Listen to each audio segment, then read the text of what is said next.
എല്ലാവർക്കും പുതിയൊരു വീഡിയോയിലേക്ക് സ്വാഗതം. ഇന്ന് ഞാൻ സാധാരണയിൽ നിന്ന് വ്യത്യസ്തമായ ഒരു വീട്ടിലാണ് നിൽക്കുന്നത്. എൻ്റെ അച്ഛൻ്റെ വീടാണിത്.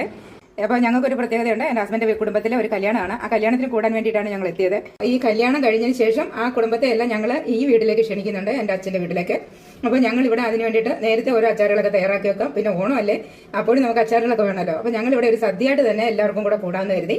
അപ്പോൾ പല ടൈപ്പ് ഓഫ് ഐറ്റംസ് ആയിരിക്കും ആ ഒരു ദിവസം ഇവിടെ ഉണ്ടാകുക.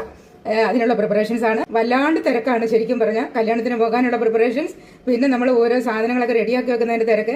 അപ്പൊ നിങ്ങളെ ഞാൻ ഇത്രയും കാര്യമായിട്ട് ഇതുവരെ ഒരു വീഡിയോ കാണിച്ചിട്ടില്ല. എന്തായാലും നമുക്ക് വീഡിയോ എന്താണെന്നുള്ളത് നോക്കാം.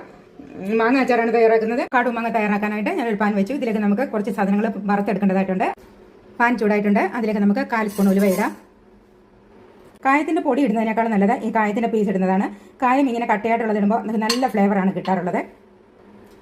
ഇനി ഇതിലേക്ക് 2 സ്പൂൺ കടുക് കൂടി ഇടാം. ടീസ്പൂണാണ്, നിറച്ച് 2 സ്പൂൺ കടുക് ഇടാം. നമ്മൾ കടുമാങ്ങയാവുമ്പോൾ കടുകാണ് നമ്മൾ കൂടുതൽ ചേർക്കാറുള്ളത്.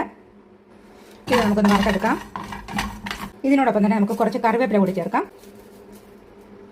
നാട്ടിൻ പ്രദേശമൊക്കെ ആകുമ്പോൾ കറിവേപ്പിലയ്ക്ക് യാതൊരു ക്ഷാമമില്ലല്ലോ. ആവശ്യത്തിന് നമുക്ക് കറിവേപ്പില ഇട്ട് കൊടുക്കാം. ഇനി ഈ കറിവേപ്പില കൂടി ഇതിൽ കിടന്നിട്ട് ഒന്ന് ചൂടായി വരട്ടെ.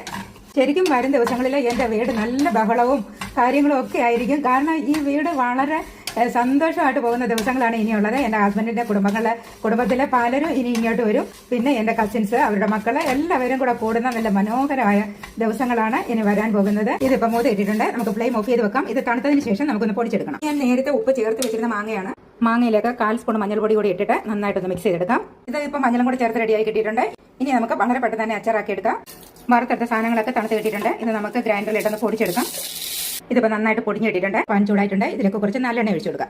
എപ്പോഴും നല്ലെണ്ണയിൽ അച്ചാർ തയ്യാറാക്കുന്നതാണ് വളരെ രുചികരമായിട്ടും കുറേ നാൾ നമുക്ക് കേടുകൂടാതെ വയ്ക്കാൻ പറ്റുന്നതും. എണ്ണ ചൂടായിട്ടുണ്ട്. 1 ടേബിൾ സ്പൂൺ കടുക് ഇട്ട് കൊടുക്കാം. കടുകെല്ലാം പൊട്ടിക്കഴിഞ്ഞു. കുറച്ച് വെളുത്തുള്ളി ഇട്ട് കൊടുക്കാം.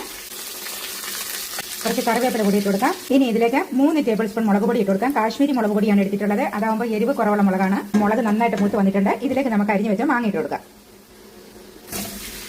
ഇനി ഇതെല്ലാമായിട്ട് നമുക്ക് നന്നായിട്ട് ഇളക്കി കൊടുക്കാം. മാങ്ങ ചെറുതായിട്ടൊന്ന് വാടി വന്നിട്ടുണ്ട്. ഇതിലേക്ക് നമുക്ക് പൊടിച്ച് വെച്ച സാധനങ്ങൾ ചേർത്ത് കൊടുക്കാം. ഈ മാങ്ങ അച്ചാറിന് ഇപ്പം നമ്മൾ ടേസ്റ്റ് നോക്കിയാൽ ഒരു ടേസ്റ്റും ഉണ്ടാവത്തില്ല. ഇത് 2 ദിവസം പുറത്തിരുന്ന് കഴിയുമ്പോഴാണ് ഈ മാങ്ങ അച്ചാറിന്റെ ശരിയായ ടേസ്റ്റ് നമുക്ക് കിട്ടുന്നത്.